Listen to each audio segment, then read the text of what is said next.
ꯇꯥꯝꯂꯕ ꯈꯨꯡꯒꯪ ꯑꯃꯗ ꯌꯥꯝ ꯏꯪ ꯇꯞꯆꯕꯤ ꯊꯥꯖ ꯀꯧꯕꯤ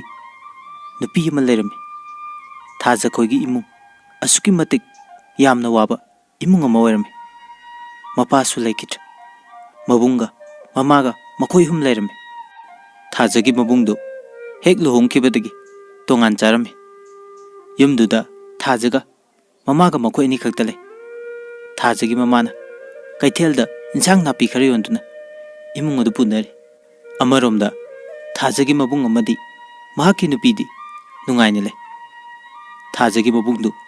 ꯅꯨꯄꯤꯅ ꯍꯥꯏꯕ ꯌꯥꯝ ꯏꯜꯂꯤ꯫ ꯂꯨꯍꯣꯡꯕ ꯀꯨꯏꯗ꯭ꯔꯤꯉꯩ ꯌꯨꯝ ꯑꯃ ꯁꯥꯗꯨꯅ ꯇꯣꯉꯥꯟ ꯆꯥꯈ꯭ꯔꯦ꯫ ꯊꯥꯖ ꯍꯣꯏꯒ ꯊꯪꯅꯅ ꯑꯗꯨꯝ ꯂꯩꯔꯦ꯫ ꯊꯥꯖꯒꯤ ꯃꯕꯨꯡꯗꯣ ꯃꯃꯤꯡ ꯁꯨꯔꯁ ꯀꯧꯏ꯫ ꯁꯨꯔꯁ ꯃꯃꯥ ꯑꯃꯗꯤ ꯃꯆꯟꯕꯨ ꯌꯥꯝ ꯅꯨꯡꯁꯤ꯫ ꯑꯗꯨꯕꯨ ꯃꯥꯒꯤ ꯅꯨꯄꯤ ꯀꯤꯕꯗꯒꯤ ꯃꯃꯥ ꯑꯃꯗꯤ ꯃꯆꯟꯗ ꯀꯔꯤ ꯆꯥꯔꯤ ꯀꯔꯤ ꯊꯛꯏ ꯅꯣꯡꯃꯇ ꯍꯪꯂꯛꯈꯤꯗꯦ꯫ ꯑꯗꯨꯒ ꯁꯨꯔꯁꯅ ꯂꯧꯔꯤꯕ ꯅꯨꯄꯤꯗꯨꯒꯤ ꯃꯄꯥꯝꯗꯤ ꯄꯩꯁꯥ ꯌꯥꯝ ꯄꯥꯏ꯫ ꯊꯥꯖ ꯆꯥꯛꯈꯨꯝꯗ ꯆꯥꯛ ꯊꯣꯡꯂꯦ꯫ ꯃꯃꯥꯗꯤ ꯑꯌꯨꯛ ꯉꯟꯇꯥ ꯀꯩꯊꯦꯜꯗ ꯆꯠꯈ꯭ꯔꯦ꯫ ꯊꯥꯖꯅ ꯏꯟꯁꯥꯡ ꯊꯨꯝ ꯊꯥꯛꯀꯦꯅ ꯌꯦꯡꯕꯗ ꯏꯟꯁꯥꯡꯗ ꯊꯥꯛꯅꯕ ꯊꯨꯝ ꯑꯃꯠꯇ ꯂꯩꯔꯝꯗ꯭ꯔꯦ꯫ ꯊꯥꯖ ꯃꯕꯨꯡ ꯁꯨꯔꯁ ꯍꯣꯏ ꯇꯞꯅ ꯂꯥꯛꯏ꯫ ꯊꯥꯖ ꯏꯃꯨꯡꯗ ꯆꯪꯂꯛꯏ꯫ ꯃꯅꯝꯃꯗ "ꯏꯅꯝꯃ, ꯏꯟꯁꯥꯡ ꯊꯨꯝ ꯊꯥꯛꯀꯦ ꯇꯧꯔꯒ ꯊꯨꯝ ꯑꯃꯠꯇ ꯂꯩꯔꯝꯗ꯭ꯔꯦ, ꯊꯨꯝ ꯈꯤꯇ ꯂꯧꯒꯦ." ꯃꯅꯝꯃꯅ "ꯇꯨ ꯑꯗꯨꯗ ꯂꯩꯕꯅꯤ" ꯋꯥ ꯁꯥꯏꯔꯛꯏ꯫ ꯇꯟꯖꯥꯗꯨꯗ ꯁꯨꯔꯁ ꯆꯥꯛꯈꯨꯝꯗ ꯆꯪꯂꯛꯏ꯫ ꯁꯨꯔꯁꯅ "ꯑꯦ ꯊꯥꯖ, ꯅꯪꯗꯤ ꯀꯩꯗꯧꯔꯝꯃꯤꯅꯣ?" ꯊꯥꯖꯅ ꯈꯨꯝꯃꯤ, "ꯗꯗꯥ, ꯏꯟꯁꯥꯡ ꯊꯨꯝ ꯊꯥꯛꯀꯦ ꯇꯧꯔꯒ ꯊꯨꯝ ꯑꯃꯠꯇ ꯂꯩꯔꯝꯗ꯭ꯔꯦ. ꯏꯃꯥꯁꯨ ꯀꯩꯊꯦꯜꯗꯒꯤ ꯍꯜꯂꯛꯇ꯭ꯔꯤ. ꯑꯗꯨꯅ ꯈꯤꯇꯪ ꯂꯧꯒꯦ ꯍꯥꯏꯗꯨꯅ ꯂꯥꯛꯏꯅꯤ." ꯁꯨꯔꯁꯅ "ꯑꯣ, ꯂꯧꯔꯣ ꯂꯧꯔꯣ. ꯑꯗꯣ ꯉꯥꯏꯈꯣ, ꯏꯃꯥꯒꯤ ꯆꯥꯅꯕ ꯉꯥ ꯑꯇꯥꯎꯕ ꯈꯔ ꯄꯨꯈꯣ" ꯍꯥꯏꯗꯨꯅ ꯆꯦ ꯑꯃꯗ ꯍꯥꯞꯄꯒ ꯄꯤꯒꯦ ꯇꯧꯕꯗ ꯃꯥꯒꯤ ꯅꯨꯄꯤꯅ ꯁꯠ ꯃꯨꯟꯈꯤ꯫ ꯑꯗꯨꯒ ꯍꯥꯏꯔꯤ, "ꯀꯗꯥꯏꯗꯒꯤꯅꯣ? ꯁꯤꯗꯤ ꯉꯁꯤ ꯆꯥꯅꯕ ꯅꯠꯇꯦ. ꯅꯣꯡꯃꯒꯤ ꯈꯖꯤꯛ ꯈꯖꯤꯛ ꯆꯥꯅꯕ ꯍꯥꯏꯗꯨꯅ ꯊꯝꯒꯦ ꯇꯧꯕꯅꯤ" ꯍꯥꯏꯗꯨꯅ ꯁꯨꯔꯁꯀꯤ ꯃꯈꯨꯠꯇꯒꯤ ꯉꯥꯗꯨ ꯃꯨꯜꯂꯤ꯫ ꯁꯨꯔꯁꯅ "ꯃꯁꯤꯒꯤ ꯅꯨꯄꯤꯁꯤꯗꯤ" ꯍꯥꯏꯔꯒ, "ꯊꯥꯖ, ꯁꯤꯗꯤ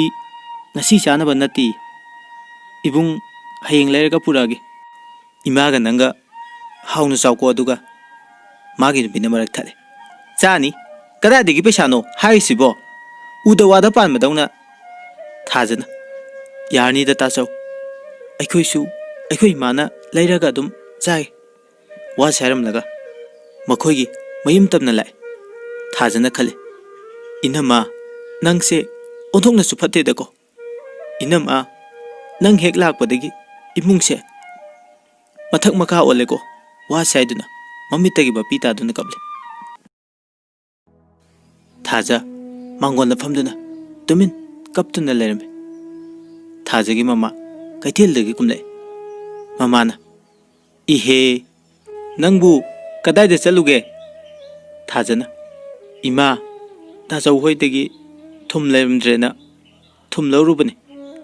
ꯃꯃꯥꯅ "ꯑꯣ, ꯏꯃꯥꯗꯤ ꯀꯥꯎꯔꯦꯗꯅ. ꯐꯔꯦ ꯐꯔꯦ, ꯆꯥꯛꯇꯣ ꯂꯣꯏꯁꯤꯟꯅꯕ ꯇꯧꯔꯣ. ꯏꯃꯥ ꯆꯥꯛ ꯂꯥꯝꯃꯤ." ꯊꯥꯖꯁꯨ "ꯍꯣꯏ ꯏꯃꯥ." ꯋꯥ ꯁꯥꯏꯔꯝꯂꯒ ꯆꯥꯛꯈꯨꯝꯗ ꯆꯪꯂꯛꯏ꯫ ꯆꯥꯛ ꯊꯤꯕ ꯂꯣꯏꯗꯨꯅ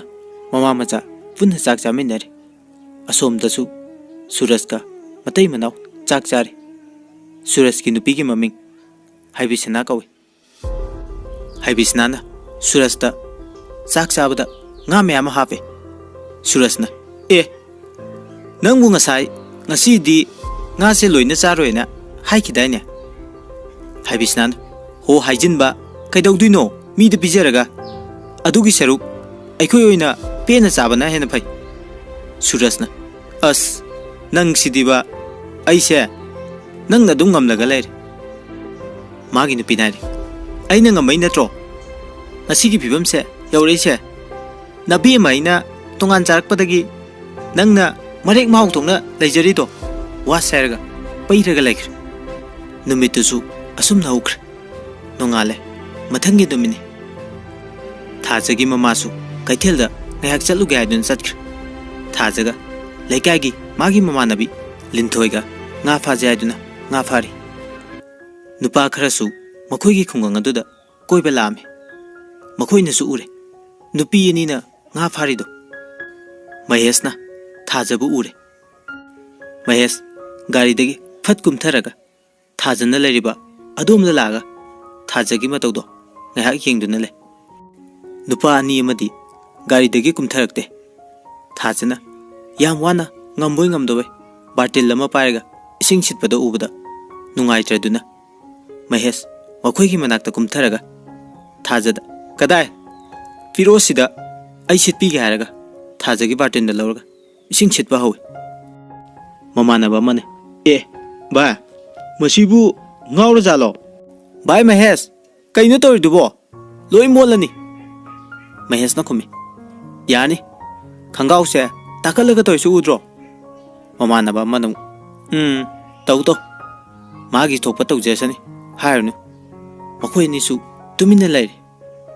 थाजगी ममानबी लिंथोइने होइने दादा लोई मोट पतारे काखलो असुम नायरे महेशना यानीदा वासे हारगा सोर फिफी होले अदुगा इसिंग दु सिले आई इसिंग जे सुम सिलके नबानी nga do faro महेशती असुमना nga फाबा अमुक्ता तरोक्ट्रे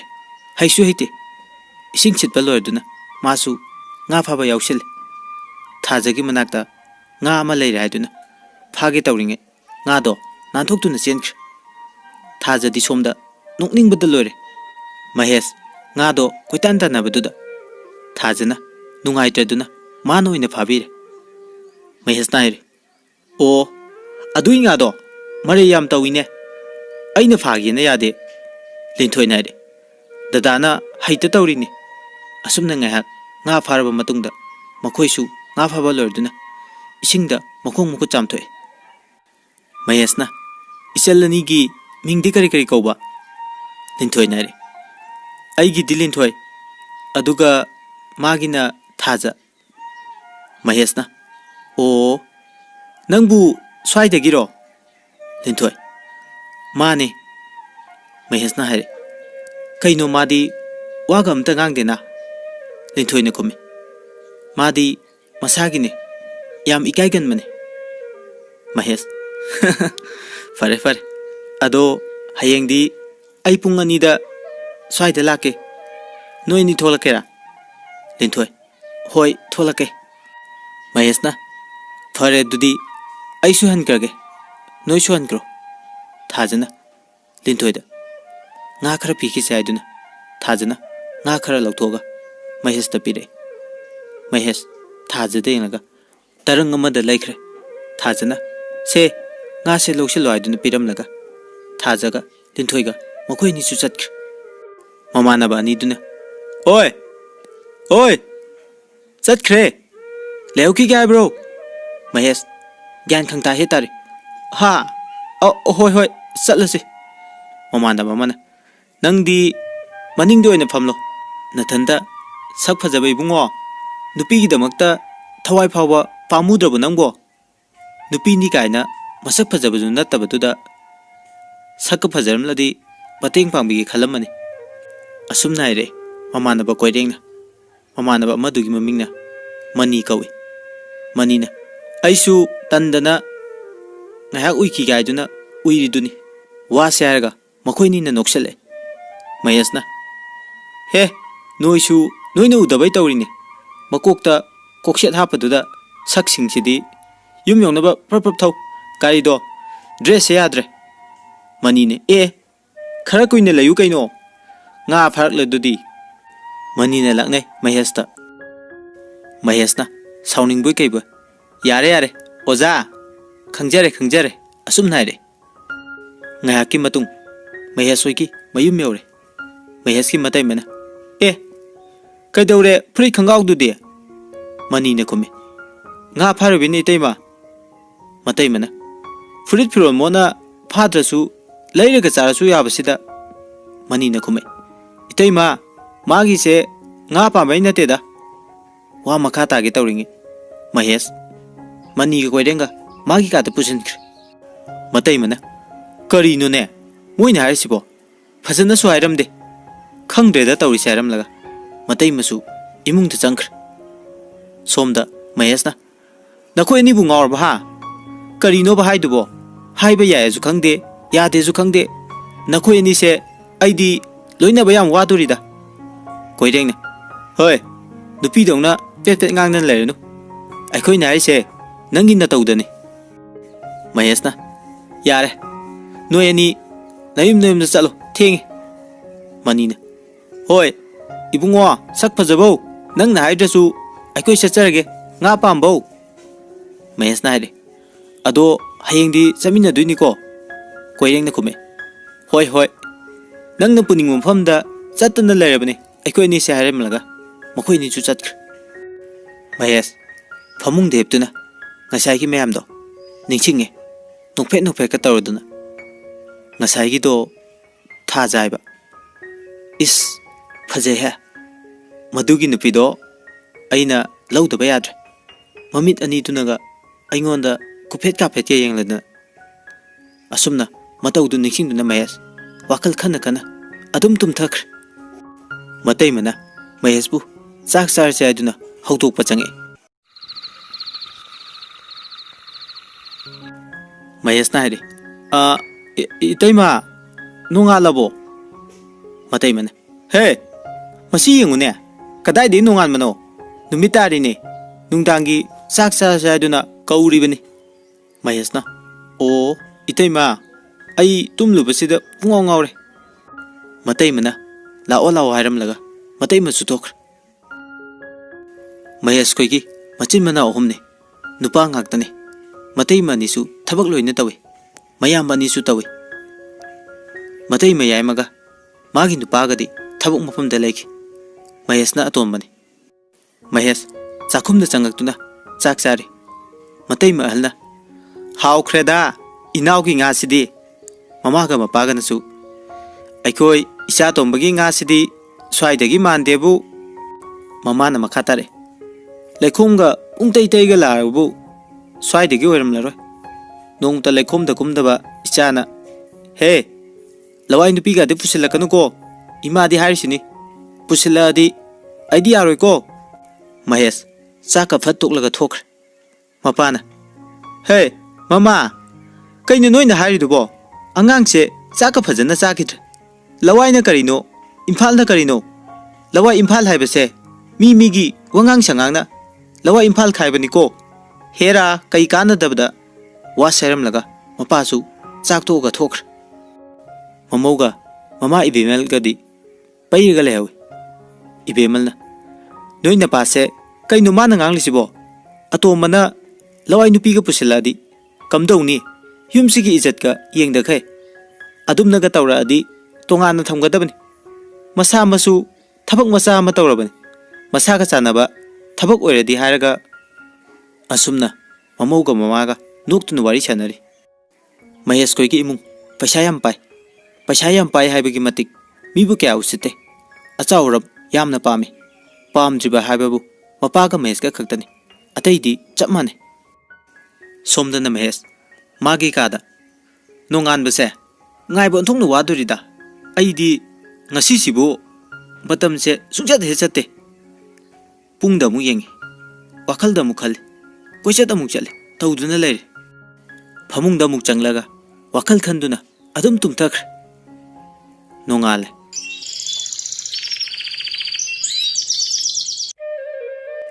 thajagi mama machabu hawtokpa change ibema hawgolo sak loramlabani ima insang napi khara khomlaga kaithel tamna atum chakhrage ko thajana hoi ima aina ngarang pharak panga do adusu yonthoi ima mamana hoi ichana wana phajarga chabasu phangdre khangdre de beba ima ichagi laibakse thajana as ima yareba nangsima mamana hoi chale फजन लेरमु हायरमनगा ममासु थोख्र थाजना इमा नंगसे याम वारेको आई इमाबु नुंगायनबा ngamdre aina nupa oiramladi imabu wahalam loiko asum haiduna thaja kaple thaja imungi thaba ingkhang khara loisinduna leri linthoi ꯃꯈꯣꯏꯗ ꯂꯥꯛꯏ ꯊꯥꯖꯅ ꯑꯩꯗꯤ ꯅꯪꯅ ꯀꯧꯕꯒ ꯑꯃꯇ ꯇꯥꯍꯧꯗ꯭ꯔꯦ ꯊꯕꯛ ꯇꯧꯔꯤꯉꯩꯗ ꯂꯤꯟꯊꯣꯏꯅ ꯍꯥꯏꯔꯦ ꯇꯥꯔꯣꯏ ꯅꯪꯗꯤ ꯏꯃꯨꯡꯗ ꯂꯩꯔꯝꯂꯅꯤ ꯑꯩꯁꯨ ꯆꯪꯉꯛꯏꯁꯤꯅꯤ ꯊꯥꯖꯅ ꯀꯩ ꯂꯩꯔꯒꯦ ꯅꯪꯅ ꯂꯥꯛꯏꯁꯤꯕꯣ ꯂꯤꯟꯊꯣꯏꯅ ꯉꯔꯥꯡ ꯄꯨꯡ 2 ꯍꯥꯏꯔꯝꯕꯗꯣ ꯅꯪꯕꯨ ꯀꯥꯎꯔꯕꯣ ꯊꯥꯖꯅ ꯑꯗꯨꯒꯤ ꯑꯣꯏꯔꯦ ꯑꯉꯥꯎꯕꯈꯩꯗꯨꯅ ꯍꯥꯏꯕꯗꯨꯕꯨ ꯇꯥꯅꯤꯡꯗꯦꯀꯣ ꯃꯁꯛ ꯐꯖꯅ ꯈꯪꯅꯕꯁꯨ ꯅꯠꯇꯦ ꯂꯝꯕꯤꯗ ꯉꯥꯏꯍꯥꯛ ꯊꯦꯡꯅꯕꯗ ꯍꯥꯏꯕ ꯋꯥꯗꯨꯕꯨ ꯅꯪꯅ ꯋꯥ ꯑꯣꯏꯅꯒ ꯂꯧꯔꯤ ꯂꯤꯟꯊꯣꯏꯅ ꯑꯗꯣ ꯁꯦꯡꯕ꯭ꯔꯥ ꯁꯦꯡꯗꯕ꯭ꯔꯥꯗꯣ ꯊꯣꯛꯑꯒ ꯌꯦꯡꯂꯨꯔꯁꯦꯕ ꯑꯗꯣ ꯉꯥ ꯐꯥꯕ ꯌꯥꯎꯕ ꯅꯨꯄꯥꯗꯨꯒꯤ ꯃꯤꯠꯌꯦꯡꯗꯨꯗꯤ ꯅꯪꯉꯣꯟꯗꯅ ꯌꯦꯡꯂꯤꯗꯣ ꯑꯩꯗꯤ ꯃꯥꯅ ꯅꯪꯉꯣꯟꯗ ꯆꯥꯗꯧꯈꯩ ꯌꯦꯡꯕꯗꯣ ꯑꯩꯗꯤ ꯎꯍꯧꯖꯥꯠꯅꯤ ꯀꯥꯟꯅꯗꯦ ꯅꯨꯄꯤ ꯍꯣꯔꯦꯟ ꯂꯣꯏꯁꯤꯜꯂꯝꯃꯣ ꯑꯩ ꯂꯥꯛꯀꯅꯤ ꯉꯥꯏꯍꯥꯛ ꯊꯣꯛꯎꯁꯦ ꯍꯥꯏꯔꯝꯂꯒ ꯊꯥꯖꯅ ꯍꯥꯏꯕ ꯋꯥ ꯇꯥꯗꯕ ꯃꯈꯩ ꯆꯦꯟꯈ꯭ꯔꯦ ꯊꯥꯖꯅ ꯀꯩꯅꯣꯅꯦ ꯃꯥꯅ ꯇꯧꯔꯤꯁꯤꯕꯣ ꯄꯦꯜꯂꯦꯗꯀꯣ ꯑꯩꯗꯤ ꯏꯃꯥꯁꯨ ꯂꯩꯇꯦ ꯀꯃꯥꯏ ꯇꯧꯅꯤ ꯇꯧꯔꯤꯁꯤꯗꯤ ꯃꯇꯝꯒꯤ ꯈꯣꯡꯆꯠ ꯂꯦꯞꯄ ꯂꯩꯇꯦ ꯍꯥꯏꯅꯈꯤꯕ ꯄꯨꯡꯗꯤ ꯌꯧꯁꯤꯜꯂꯛꯑꯦ ꯂꯤꯟꯊꯣꯏ ꯐꯤꯔꯣꯜ ꯂꯣꯏꯁꯤꯟꯕ ꯂꯣꯏꯔꯒ ꯊꯥꯖꯕꯨ ꯊꯣꯡꯒꯥꯜꯗꯒꯤ ꯀꯧꯗꯨꯅ ꯆꯪꯉꯛꯏ ꯊꯥꯖꯅ ꯍꯩꯃꯥ ꯃꯁꯤꯒꯤ ꯅꯨꯄꯤꯁꯦ ꯌꯦꯡꯉꯨꯅꯦ ꯑꯁꯦꯡꯕꯒꯤ ꯂꯣꯏꯁꯤꯜꯂꯒ ꯂꯥꯛꯏꯅꯦ ꯃꯥꯗꯤ ꯂꯤꯟꯊꯣꯏꯅ ꯑꯩꯅ ꯀꯔꯤ ꯍꯥꯏꯔꯝꯒꯦ ꯆꯠꯂꯣ ꯂꯣꯏꯁꯤꯜꯂꯨꯔꯣꯕꯀꯣ ꯊꯥꯖ ꯈꯨꯝꯗꯦ ꯂꯤꯟꯊꯣꯏꯅ ꯑꯃꯨꯛ ꯅꯪꯕꯨ ꯂꯣꯏꯁꯤꯜꯂꯨꯔꯣ ꯍꯥꯏꯕꯅꯦ ꯊꯥꯖꯅ ꯂꯤꯟꯊꯣꯏ ꯅꯪꯅ ꯑꯁꯨꯛ ꯌꯥꯝ ꯊꯋꯥꯏ ꯌꯥꯎꯔꯤꯁꯤꯕꯨ ꯀꯩꯒꯤꯅꯣ ꯍꯥꯏꯕ 이마수 라이테 ngасidi phak yam tai lakani la oisu khangdana masa khangna buju nate kamai ne hekta ngai duino haiba mina kari khan kiduino akhoi bu pangya ya ba oina mina uroidro lentoina nangna madu khanbi haide yani ya roida hairo yaru do ordi ayumda chatkhage wa saraga lentoi pairaga laikhr thaja hoi yarese saurnu nang sidiba mare yam kali he lentoina adu neba nang aina haiba yadradi noidaga sungcha changoina haige tawbani chatlo losiluro haiduna thajabu imungda losinba changankhr lentoina mahesbu hanba ubada nungsiba pokhr lentoina yam pamjarame mahesbu aduna ngasi mana mahes lakani haibtuda harauribani lentoina mahesna ngasidi thajaga maga makhoi ani gi marakta nungsi haina hairakani khangi lentoina he soi bungo aingona nungsi hayan biro ko aiduna laining lentoi khoi gi imungdi paisa pai adubu thajaga luna tinabana thajagi mateng adum pangi tanja aduda thaja losinba loraga papanda thokle thajana lentoi yare those lentoi di manglaga laikre thajana haima lentoi kaidorge nang bu haiduna masa to nomduna lentoi bu kawi lentoi gyan khangta hek tare lentoi na ha loirabo nangbo thajana ngasai ni loire nang kau bata dabduda kaidorabano na ai sum yengleni lentoi na la otho se aiduna thole thaja karimta kede icham chamna thole thaja listik chamtak toba madi sangi thaja di sungke kedana faje aduga lentoi su masak matau yam faje lentoi di keba khara pame aduna mayas lakani haibduda madi fajana kerga thole makhoi ni mak loina ningthije makhoi ni da khetnari bai babu amana kedana fajabani amana kerga fajabani lambi da leramba lekai gi nupa amana iche ani nakhoi ni yam fajai ko noi ani gi manungda ayama koijarage dana yabro lenthoina he angang ni kaina iranga pamladana angang yam oiri ngahantani nang sosi son krido nupadun is ahan ke yam sajaningladana haiduna lehore lenthoiga thajaga makhoi ni ngarangi nga phabam du dalai somdasu mayasna koirenga maniga phone tawduna kawrme manina aidi loire he koirengda phone tawro maheska maniga wari sanaringe koireng lai mahesoida mahesna mani nang leramo noi thongkalda koireng di lai wa serga phone do thamallaga mani lawba lai mani lawrurga makhoi hum amuk lai mayasna ba gari do khar kana thau pung de ni ta dore ngairamani koireng na imai pema ngairamo hojika nupi nabu kebagi mingchel amu yeng lingeda fajabrana tungmang amu yeng adum tawringeda thengna tawni nongmata nupi ne ngairam baibase tadri aikoi mayasna ho hana dei khangnaba mi ordi faba ngarang ta khangnaba nina aina pung hairame pung da ngairam doiba hana degi khangnadana tholaktrasu phone tawra kaukthungne su leite adunane aina haise nakoi ani sima aina ngam wada mari tawdoirga adum lei kaino khangdeba ngaikho asigi dukan sidagi asapot khara laikhige asida khamu gari do dukan ma paduda gari do khame aduga mahes achapot leiri manina tawrisi yengune khangnaba nubisu nata ngairam loisu khangda asapot ka leidana paisa dum pamu yaidi dupi daga paisa sungta thadaroi moina thadarak pradi yai aina gadi oirodabani koideng is nang suba yarako to ama se tokle makhoi ni su tumina laikre makhoi hum amuk lai sum lakpada nga phabam do yodore somdana thajana linthoi lakte changlase migi mamangda aikhoi ni na ngaibdo ikai jeba linthoi na ngaikho he mibu lairo pung ani tabada ngairi khitang soidok sujin ge yadrabo haitna linthoi mangak thanga tu neng linthoi ne ure lapna ngarangi gari do lakpodo linthoi ne tu yengo ada laise ngarangi gari do asi orangwani haiduna linthoi yam harauri masamga semdana post tawri thajadi makhoi lai haibuda ikai boy pakhat boy kainom tawre maya soichu ure nupi ni leptuna lerambado mayasna tu yengo nupi ni lepaga lerise aina haidi sumda khangye bai soidana lerangani haba karim narga koirenga manigada yenglaga hare mayas koichu yore gari degi kumtharaga mayasna makhoi ni gi manakta change mayas thajada yenglaga linthoi dai aidi chalani se leram laroidrana khalurabani adubu leirame ayam harawe linthoi ne khume aikhoisu laroidrana warubane haiduna makhoi hum wari sanari somdana koirengna karambo ojano ne mana koidu sibo masakpu amata udeda tung olaga leibnina khangdebo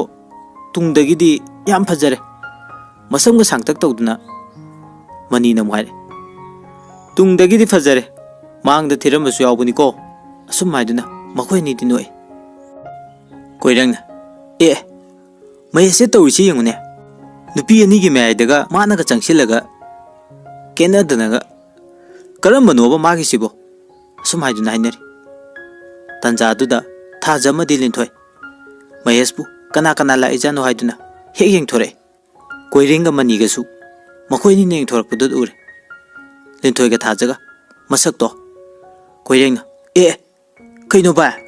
asibu ngarangi du ore jalane ngarangi dudi yam thibani ne ngasi di kaino tawrisibo asibu ngarangi durane wa saiduna yengnari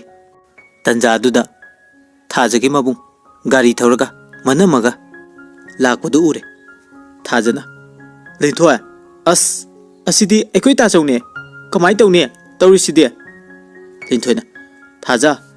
lao asigi marum sida ngayak lo haiduna lolalle manamaga mabungadi thajana lotkhibdu ure thajana di udre khandana lotlebani linthoi hoina leiribo mapado lanthokduna chatkhr linthoi thaja lao hai chatkhr haiduna kauthore thajana linthoi yumda chanaba tawrse ay amu thiramnadi farak soi tarani imasu leitabani linthoi na hoi adudi aikoi muk chalukhige dada mayasna ngaikho wa seram laga gari manungdagi achapot mayam do lawthoga makhoi ni dapi यामनख्रे अचापोत सिंगजिदे महेशना नोय अनि चानबना अइना लेरकपने अदो नखोयनी phone अमता पाइद्रो लिंथोयना थाजदी पाइदे अइदी पाइए महेशना कुमे अदुदी फरे number दो अमता लौजबे यागद्रा लिंथोय यानी हाइदुना number दो पे लिंथोयदी हराउबदा लोइख्र महेशना मागी number लौबुदुदा लिंथोयगी number दो पिख्र मखोयनीसु मयुमदा चंगले महेश कोइरेंग अमदी मनी मखोयमसु मयुमदा हलस हाइदुना गाड़ी दा काखले कोइरेंग ए बा हौजिगी नुपी सिंगदो ngarang thingnabu nupi singduro Mahesh ना खुमे मानी कइनो मनीना याम थाजदिए ngarang di फजना येंगदबरे कइनो याम थीगिबने महेश ना अइना हाइदो चुनलुमनीने ngarang di फी येतपदुदा उदबो ओइरंगनी कोइरेंगना करमनो नंगिसिना महेश ना नोगा समना केबी फनेक रेट सेटपिदुने कोइरेंगना अदुदी अमदी लेमदुई नत्रो अमदो एंगोंदा पिरोने हा यारेबा महेशना खंगदे अई नंबर बुदी लौरे अदो युम योर खंगो ngaiko amta wa sare somdasu linthoi thajaga mayum yore linthoi na thaja ai le horge dudi nangsu chatkhro ko wa saiduna linthoi le hore thaja mabung nangairam gadra khana kine lai mabung de leramdre thaja gyan khara tai ngahaki matung thaja gi mama su hale thaja cha ising thungduktuna mama ga chak chage haidun tawringe mabung do yu khara ngaurga changle thaja di kibada loy thaja gi mama na haima kari lere nakhoi ani di surasna e lak bugam da yadrbo khoise ha nangi na cha nupi se tawbo yam ngame warake haiduna la ibne mamana ichana kari torum lage surasna kasai nupa une lerame tanja duda magi nupi namu mateng pangsile mabung ama lai kainaga kaudadana lot khotanaga tawbiba nate hena dum mayaga higatana leine imai pema kibu kijaine aikoi di tawjarakte asumnaga nongmata wa saiduna paw henjana tame thaja mana haido kaimta khumba ngamde tuminna dum le mamana mana haise sumbrayo wa saiduna hang thaja wa amta nganglakte tuminna dum le mamana amukchu mana haise sumbrayo haiduna furi thaja bu mamana furakpadagi matai manaoni dusu hankre khangde ko ima aikoi di nacha nupi se warak chau hayeng phatu nung da thoga aikoi de ga tai ne birakanu haiduna ngang dan chatkr mama na phubudu da thajana ima ai tawroi aibu phubi ganu ima ta chau na haibedo aran ba khardi yawe ai ta chau lakpa ubadagi ukhrane haiduna lole aduga ta chau na hentokra pakanda yumda laine mama su khangi machana dumna ka hena tormle haba adubu mabungi waiduna amadi nongmata moida kari chari kari thai haiduna nongmata laktraga ngasi lakpududa makoida sawningboy kaiboy tawduna machabu furibane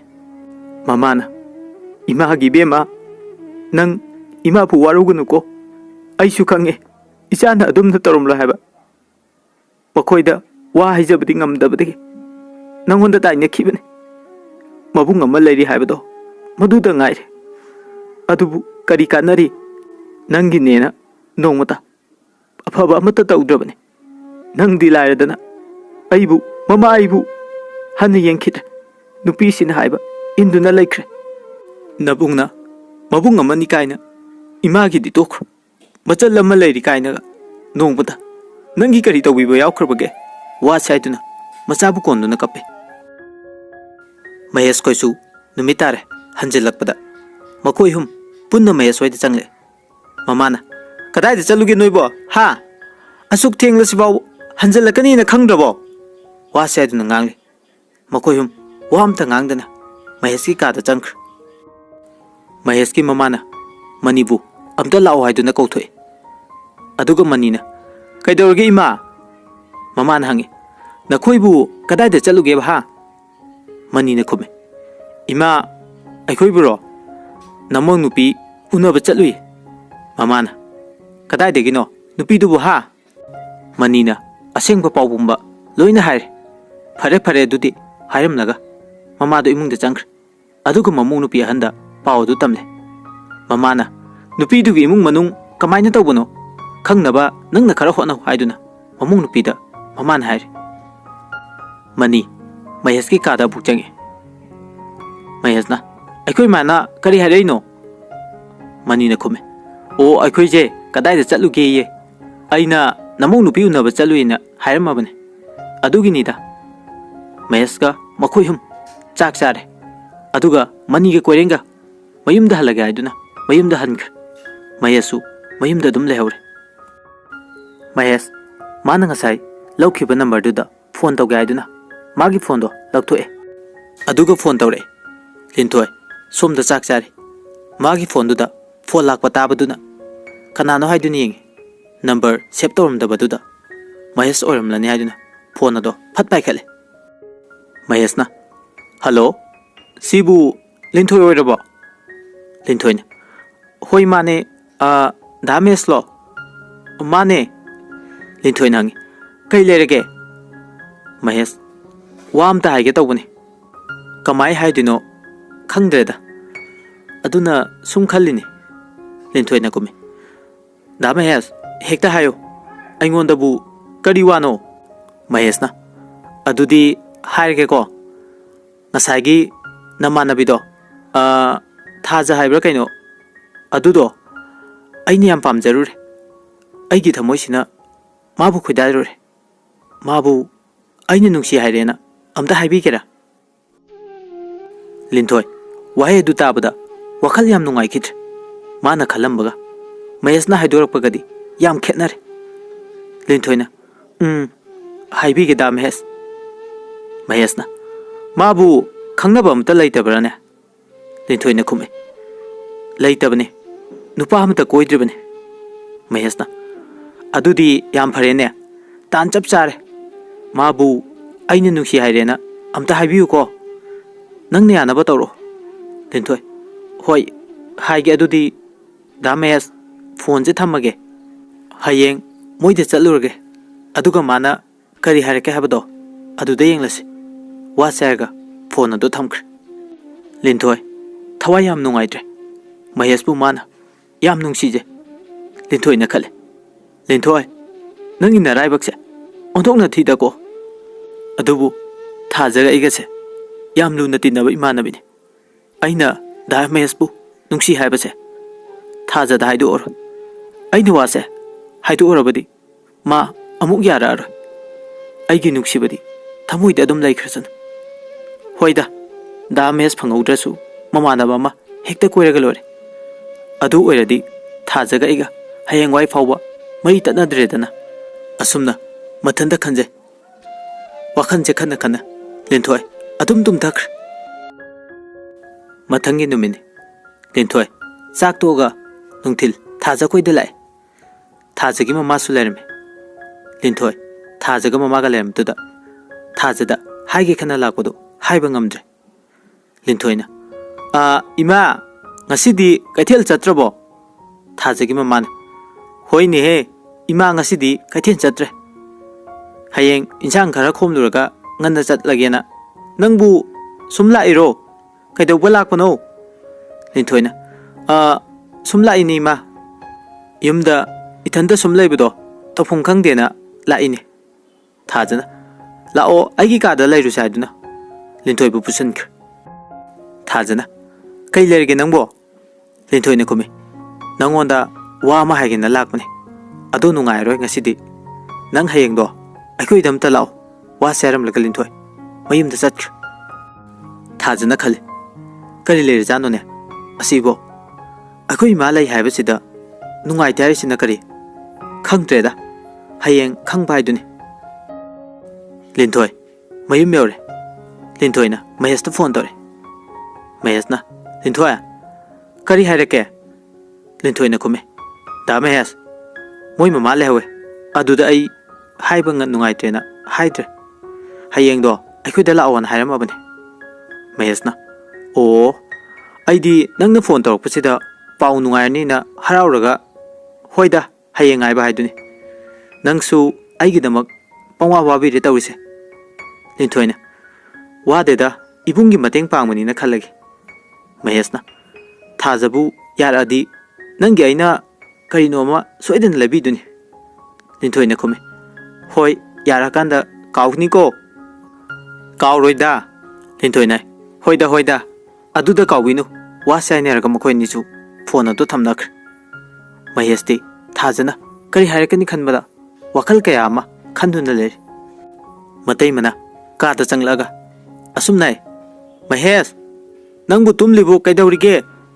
itaima tumde kai haige matai mana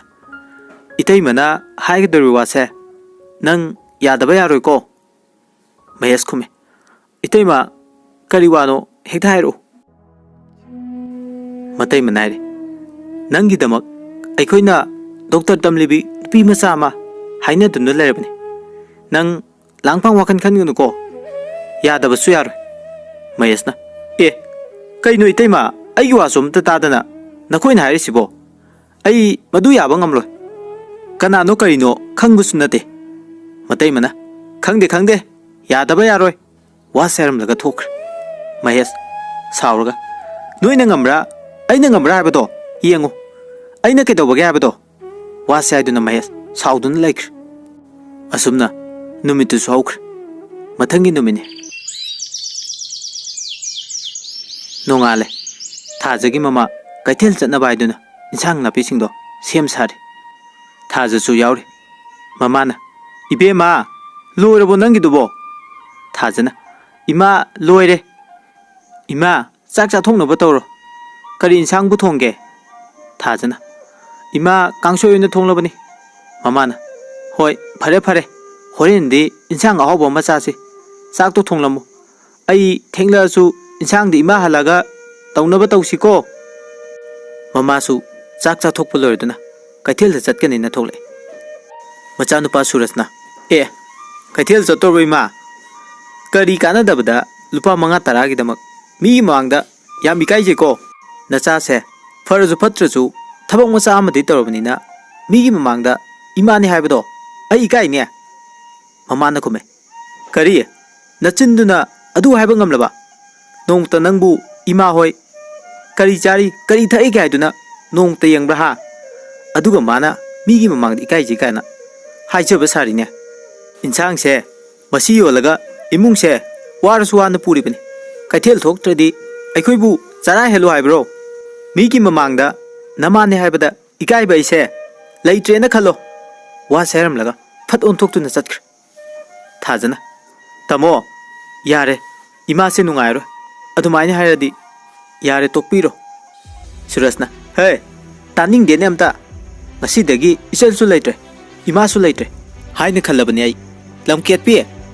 nang aikhoi gi chat ke chongnaba thabak tawrabadi hato kadabani khang wa seram laga Suras chatkr mabungi waiduda imungda changaga kape tamo aise nangi he narem kha kinda salni ima ga iga nangna su yam nungsidrise kaigino haiduna kaple ngaihak kaplaba matungda linthoina ngarang moida law haibado khangning ningsing le thaja mapido sat taitoktuna thongdoi pe nga silmaga linthoi de lai thaja linthoi bu kau duna changle linthoi thaja lakbo ubududa imungda lolame thaja imungda changaga kaure linthoi leibu udrabada mapalda thoge haiduna tawringe linthoi na ya haiduna khangale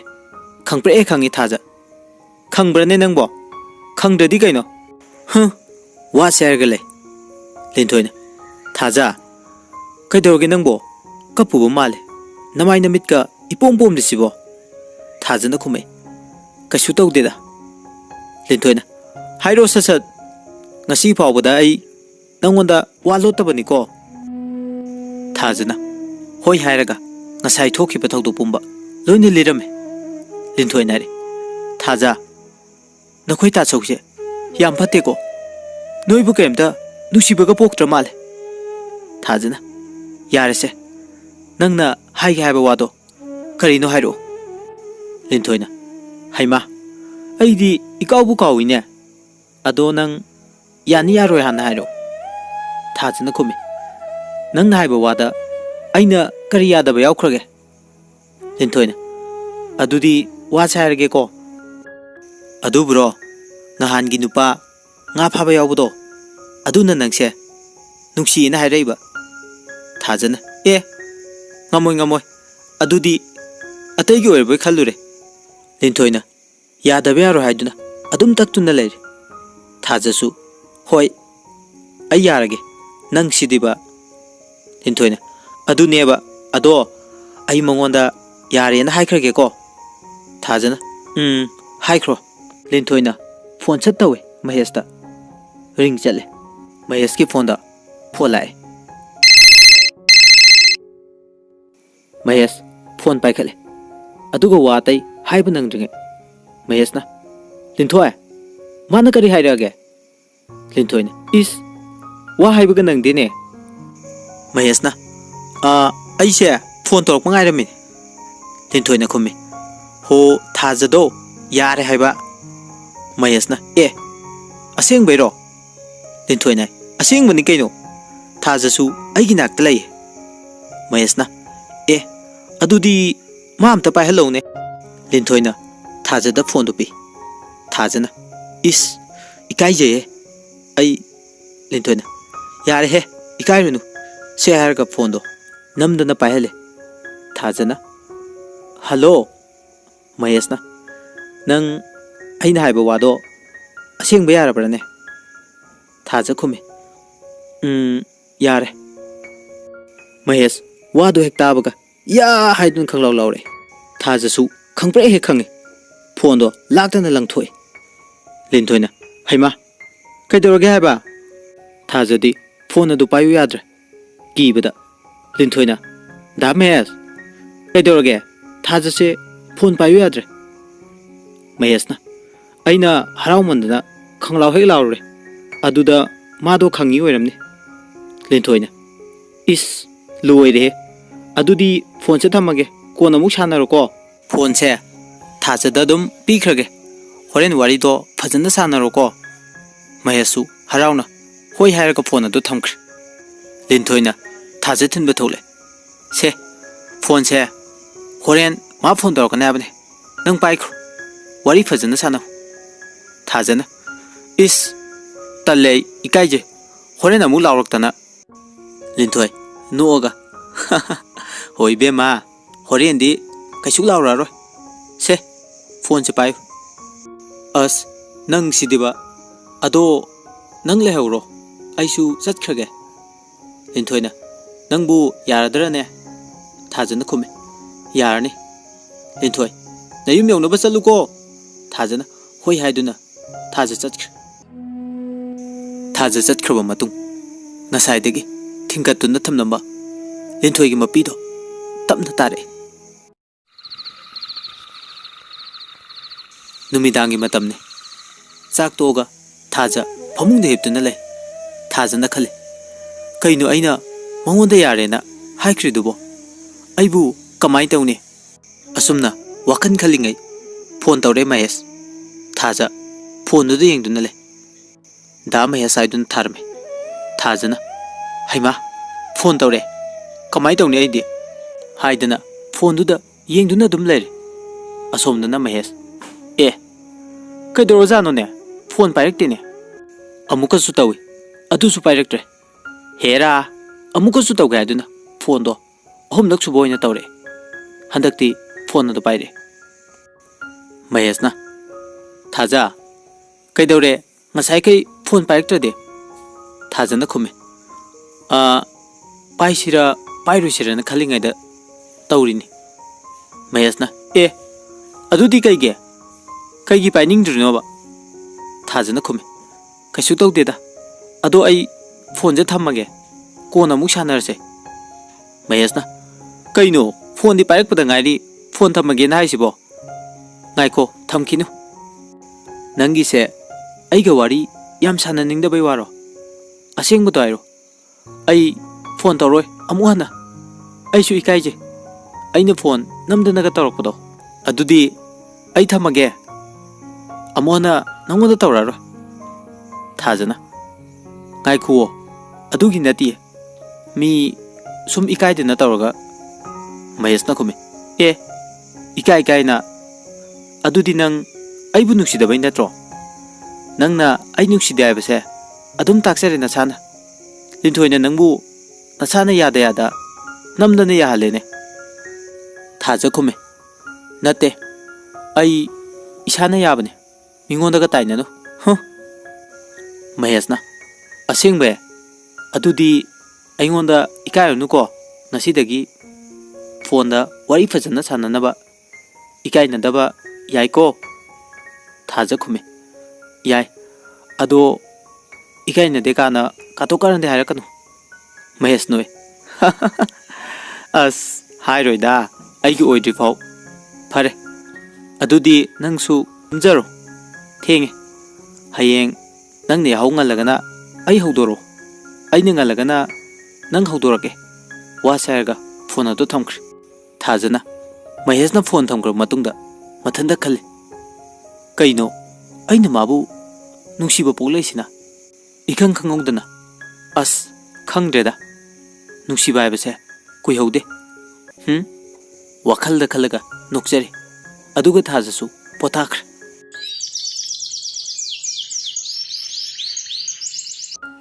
nungale ayungna phone tawre thajana maheshta mahesh mami to phagli phone du paire thajana ai hogole mahesh e asungali sibo thajana khumi pung manga tar sibo ngalli kaina maheshna adune aina aise as ingka kanjida nganna hogutana hayeng aikhoida ler kandudi nganna hogut paga yaro thajana hauraba aina kari hai e si haibu kaidoge yade ado ai thaba khara loishaluge hogutlage nangsu hogutna batawro nganna hogut patamu nasatu phanaba mayasna e kari haiba nang haiba haujikido he tatona na kawro thajana hoi hayengdegi kawge mayasna khumi yaroi haujik thaja is marai diba ho taton ho nuksibo ai hogutlage thaba khara tawruge mayasna khumi is thamoi ga se kai re hogutlage adudi aisu hekta hogutlage hayengdagi isa phanaba nganna hogutlage ko asumna phone adu thamkhre masigi matung numit kharani hokre matai mana kari no ne handakti yauga yam ngalida inaw sibu lakpa ngamba nupiga lerabra ne mayasna khumi hoi leiteda hitaima wa sairamaga imungda changkre tha anigi matam hokre thajaga maheska asuki matik yam nusina baibdo oikere nongma maheski mamana asumna yam nusina kaure ibungo isa tombo mayasna e akhoi magi khukau side mama nai isa se nungsida na kauri ni ne nungsi ni isa se mayasna ima kari haige mama na ima wam thaige na lain ya tab ga yaroi ko ima hoi na tai me hoina silise nangi phanna bani mayasna ima taning de madugi wadugi ore ngasai digi imana aingonda nuksina kaure haisidi yare adugi wadu aingonda palakanu ai ge pamada yetken khanbirakanu maduda afaba kya oiro noi ngonda wado haibe helingai aina tayona thaba kayamsu tawrakani mamana he aigi chintaktaga khumdaga sardana luhongbogi numit lemna ba haiduna hayengse chatkadoini lamtagi nongmo panbada hongna ba haiduna hanadagi hongnasu hainakre yadaba yaro mayasna ꯑꯣ ꯐꯔꯦ ꯑꯗꯨꯗꯤ ꯅꯈꯣꯏꯅ ꯉꯝꯕ꯭ꯔꯥ ꯑꯩꯅ ꯉꯝꯕ꯭ꯔꯥ ꯍꯥꯏꯕꯗꯨ ꯌꯦꯡꯅꯔꯁꯤ ꯅꯈꯣꯏꯒꯤ ꯅꯤꯡꯕꯗꯣ ꯑꯩꯅ ꯁꯨꯛꯇꯨꯡ ꯍꯦꯛ ꯊꯨꯡꯍꯜꯂꯣꯏ ꯉꯁꯤꯃꯛ ꯅꯈꯣꯏꯅ ꯄꯥꯝꯗꯕ ꯂꯋꯥꯏ ꯅꯨꯄꯤꯅꯤ ꯍꯥꯏꯗꯅ ꯎꯁꯤꯠꯇꯕ ꯅꯨꯄꯤꯗꯣ ngasi ay yumsi pusilakani wa sayarga gari thaudoke tawri mamana hek puda pusilaba mangak samdo pairaga inthokige mahesh yam sauna gari thaudoka chatkre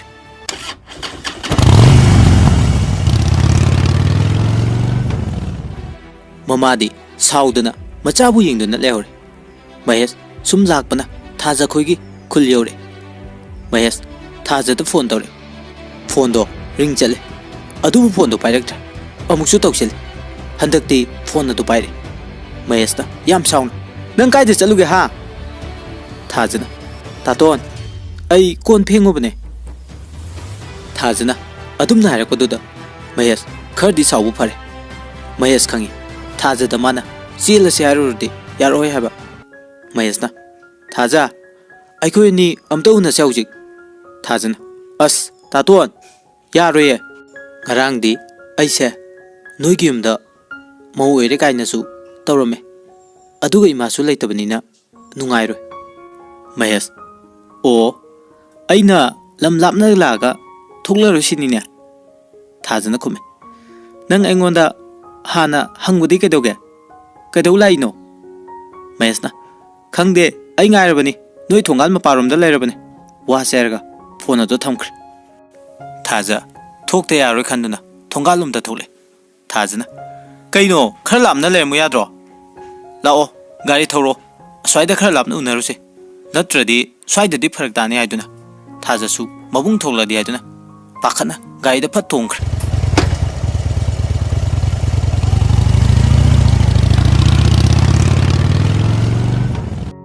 mayesu tan chare khanduna gari do thorga lai makhoi ni khara lamna lamang amada famduna leiri makhoi ni wari saduna famlaga leirba matung matamdi sumsum thengjale thajana halase abisu yadr mahesh mayimda direct thajabu pusile mamado chenthore nupi yawrakpra haiduna adubu yawrakpaduda mamado asuki matik shawre mahesh na thajabu gari degi kumthale mahesh da imani khurumu thaja mamada khurumi mamana kanano ibe maside thajana ima haiduna haiba horpada mahesh da ma yumsigi mauni haiduna khumle matai moisu mapal thole mamana kari yumsigi mauni haiba wase haiduna thajagi magak samdo metpa hore mahesh ima namu ngawrabo wase haiduna mama bu inthe aduga magi kada thajabu pusinkre mahesh ki mama mangolda kaptuna lewe aidi pungloi loiredana aidi mangjare wase haiduna mahesh ki mapa lukhoina kaino mama nang ngasi ulibo mongsibo ha nasana tawridumak matik chap ek chabani nangdi wase haram laga imungda changkhre mamong nupi ahana ima aikoina haijeluba nupi machaduna kamdauba mamana nupi ese yumsida leiba ngamre yenge ai nupi ese ai soidana hatkani wase haiduna kaple somdana thajana mahesh da yenglaga taton kaino nangna ngasi tawriba mongsibo ai yumsida leiba kijai aibu yumda thinbiyo wase haiduna kape mahesh na mabu themjel asumna mamana yada pau haidokpa chatlure nupi memna aikoi gidi upai letre nupa memna luhongbiro wase harakpadagi nupa memda luhongkhre thajagi mama yam kape macha nupi bu migi memda luhongan khrai duna surasu tumin pangsina duna laikre magi nupina makhoi pesa tinglani khanduna surasta pautam senduna thaja hujikti yungi mau haibadu oikre adubu mahesh ki mamadi thajabu matam pumada yeknarame thajana lonba cha phawbu thakte macha nupa leitraba kanda thajabu hatki khanduna laikre mahesh luhong la habaduda mapalomda lekhiba matai maga mayam bakasu thogle mau ahalga yai magadi thaba amta sudana chabaga tumbaga tawduna laire thaja chak loire chanaba tawrse aiduna कौई मचे अहलना हो अइदी चानिंगदे अइगी चाकतो अइगी कादा पुरो हाइदुना हाइरे थाजसु चाकतो कादा थमलमगा मचे याइमा अमुक कौबा लाइ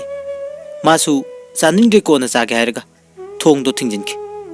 थाजा मागी कादा चंगलगा कपे महेशना थबक हलकपा मपा चानादुना थाजना कपिबदो मासु उरे महेशना कैदोरगे नंगबो थाजा खुमे कैसु तौदि तातोन अई ताइबंग पानसिदा हिंगनिंग बायबदो पोक्त्रे ngasiदी महेशना नंग कैदोरगे हाइरो थाजा कैसु तौदि हाइरगा कपलगा दुम लाइख्रे महेश साउना अखोई मुंगी मिसिंगसे याम फते अई लान तौगे ngasiदी खंगनी वा सेरगा चटखिगे तौ थाजना खामे अदुमना तौनो आइदना महेशना नंग मतम खरदी खांगो नोंग नत्रगा नोंगमदी ग्यान तारकिनी मखोसु वासे आइदुना थाजबु थेमजल थाजदी नोंगमता कपतब नुमित याउदे मनेमना नत्रगा मचेसिंगना अदुम गांगबी चेबी महोलना हाइरे इबेमा वसक फजबी चिंगलेंबी नखोय युंगी मिसिंगदुबु ngakpungaine mayum palanne di khangaga kaya dano base chana ba pukham tengot ama phawwa hek hapak taba ngambasibu wa sai dun ngangbi thaja wa de ngangjada tuminna dum kape asumna numit kharni sokhr thaja di numit khudingi kap taba sum yaudr manemna madi mase sing aduna mabu tathi toina tobiba mayam sida nongma thaja gi mama thaja khoida lai थाजबु कौरे थाजा तारदुना मपालदा थोले थाजना इमा इमुंग चंगुसि लाओ तुंगदगी हे कनानो नंगने इमुंग पुसिनदोइदो हा कदाइदगी चांगनि पिनिबि अंगावबिनो सिबो थाजना खुमे इमा अखोइगी इमाने ममाना high याम फरे पुबिक्रो नचा नुपिजे वा याम चिले वा सेरम लगा थाजगी ममाबु थेंजिनदुना चटखि थाजगी ममा तुसले थाजना इमा कयाम सोके आइदुना येंगी ममाना सोक्तेदा युमसिदा इचादी याम नुंगाइना लैरिजातनि आइदुना कप्पि नंगसु लेहौरो इमा सु चटलगे हंदकी लाक्लिबा निंगोल चाकौबसे इचाबु चाकौके खनबदगी इमाना हाइबा लाक्लिबनि नंग ngana lauko ima amuk chatlage aiduna machada yengduna kaplaga chatki थाजा थमो यामना काय कमाइना सुकाय तौरिबो मतौदुदा थाजा का महेश का सेल याम थोकते आइदना वाजरसुनु मतागुम तोंगान पिजरमे ममो ओहलगा ममो यामगसु तोंगान चारगे आइदना तोंगान चानख्र ममो वनिना तोंगान चानख्रबनिना ममासु थबा इंखांग होनबदा याम वारमे निमित खुदिंगी इशौ लांगे महेश की मपाना हे तानिंग देखो इशौ लांगनु नंगना तौगना नंगना फंगमने आइदुना ngangle mamou singdusu hanna yenglaktre थाजा फी सुदन ले mamou anidu asum nainare थाजा ताना ba haiduna mauhalna inaw hantak chakau basidi nangidi kari hapne haige mau yaimada khumme iche aigidi kari makhong mari panba ma happy nen haire iche gidi aigidi ne lik achawba maga sana achawba maga hapkani na haire adudi yam phareni che kanagumba sana lupa yamna leijadaba midi nungairam loiko amasibu sakaubaga chatu jalane khangdine hera chatlasu kayam hapirakani ge phi matat mata amani mangai haujiki matamdabu aduna kaduduna haiduna makhoini nukle thaja makhoini nainari do loina tai somdana mayeski mamadi laihau tawdana yam kanna nari mawani dudi nongmata anaba hangde aduga thajadi mamana nungaina banina mamana chaba yanaba haiduna honari mayeska makhoini changdana adubu mamadudi chau thawaiba kaya yati sauraga pairaga dumle asumna mayeski mamadi ahongba kaisu leite thajana phana kana honarasu ningol sakauba numisu yaure somda mawani di sakauba sakani haiduna makki semduna leri mangol dage mamana mamawani bu kaure इसिंग खरा पुथरो हाइदुना मौ हलना इमा आइदी थेंगे इनाउदो ओइना हाइबिरो मौ याइ मसु आइसु थेंगे ना तौरे संगदे आइ लोइसले हाइदुना खुमे थाजना तारदुना इसिंग अदु पुथोरे अदुगा ममादा पि ममादुसु इसिंग थकनिना लैबगा इसिंगदो फट लौरगा थकी मौ हल चाखौबु चटपगी थोले अदुगा करेमता हायमदुना चटख्रे मौ याइ मसु फिरो लोइसिन्दुना चाखौबु चटपगी थोले इमा नंदी नारबनिना चाकसु चादबदुबु चारुनु से ngarangi champuni siji oina charo wase aduna piramne ima babagi di hotel dara kaino ma chajarasani haram laga chatkre thajana nungai taduna mama gi chak asaba khara puthore aduga mama bu chak inbi mama su ngasidi thajabu nungsi pa pole kanana su magi mateng pangdrabada mamu otomina tawriba mayamdo khallaga mamu otombi bu nuksire mamana इमा की थाजा इमा पेले इमौ की सेबादा इमौ नंग सिदी आइबु माइथी बपीरे इमा नंगोंदे याम लानख्रे ने वासे आइदुना कबले थाजना कइनो इमा न हाइदुबो इमा न करीगी लानदुनो वासे आइदुना मखोय हनी कोंदुना कपमिनरी महेश का मपागदे मखोय नि की मतौदो येंगदुना ले थाजना चाक तो सुम इले अदुगु ममाना असुम नायरे हे नंदी चाकौबु चलोइद्रा थाजना खुमे इमा आइदी चलरो मथंगीदा ओइना चलगे ममाना यारोय इमौ चाकौबु चतबा इमौगी करी वाटकनी सना लिकोन इमाना लोइना पीगने हाइदुना पुथोकलगा पी असुमना ममाना चाकौबु चतनबा हाइदुना लोइसलहले थाजसु लोइसले थाजबु उरगा कपले महेश का मपागा करी नुमिनो ngasi matausibo ngasi dagidi mama nang gyan taro imau se lakshmi ni ne haiduna mapa naire thaja loishin balore manem bokna lambi dagi pochai lai khwaiduna paisa pi maku bokna supi asumna harau harauna thaja bu thinbina ba tawre thaja manem ga maku ga da khurumi namau chatlu ki gaiduna mamau bu tekta kaidana chatlu haiduna bor piri mayasna baba ngasi di nga chasi ai halaga thonge ngaira mo hairam laga kari do thogdo ka chatkre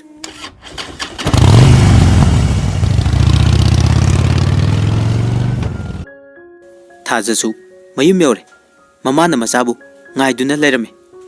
thajasu harau harau changle mahesu thajagi mama bu khurumi thajagi mama na ibungo horen ngana lau ko mahes na khumi hoi ima थाजगा ममागा मयुम लुमदा चंगे महेशु चटख्रे मबुंग सुरसका मनमगा सुमांगदा लेपदुना लेरमे सुरसना इबुंगी बेमा नबुंगा ननमगा याम लानख्रे अखोय बोमतंग नंगना ngaउको ngasiदी इचलगा पुना चाक चामिनागे हाइदुना अखोय लेरमलेबने ननमगा अखोय निना लानकिबा कयादो नंगना मुक्तंग गाकपियु वासे आइदुना थाजदा हाइजे थाजना खुमे इनमा ngasi inamaga ta chawgana nachal bu harau harauna ngai biram lebase sidagi hena pen balai trai duna kaple thajagi mama dasu la la dun haijar makoi mari puna chak harau harauna saminner aduga mabunga manamagana thajagi ni haiduna sana lupa kaya mamal ayamba dakina kaya ama tawbirame थाजना इनमा नचलदी अहिनबा खुदोल करिमता पामजदे अइबो सुमना हराउ नुंगाइना चही अमगी मनुंगदा अमुक्तंग लाकबा हियांगै की निनी पानबा निंगोन चाकौबु खुदिंगी नचलबु चाकौबियु अइगी दमक अहिनबा खुदोल अमता पामजदे ngasiगी मयेक सेंख्रबा निंगोल चाकौबदा नचलगी अरंगरा करिमता पामजदे मियोइबगी मिनुंगसिना मांगख्रबदा ममल यामलबा खुदोल खरसिना कयौनी इनमना नुंगसिना आइगिदमक हापीरिबा फीफने खरसिना अदुम याजर नचलगिदी मबुंगना है अंगावी मबुंगना मचलगिनमक दंबा खुदोलबु मपाल नाइब्रने हे से इबुंगना नंगिदमक तमलिबा खुदोल सिंगसे haraw haraw puduna chatko. Maheshna Thajabu lauba lai. Makhoi nisu haraw nungaiba maga loinna mayumda nungaina hankhr.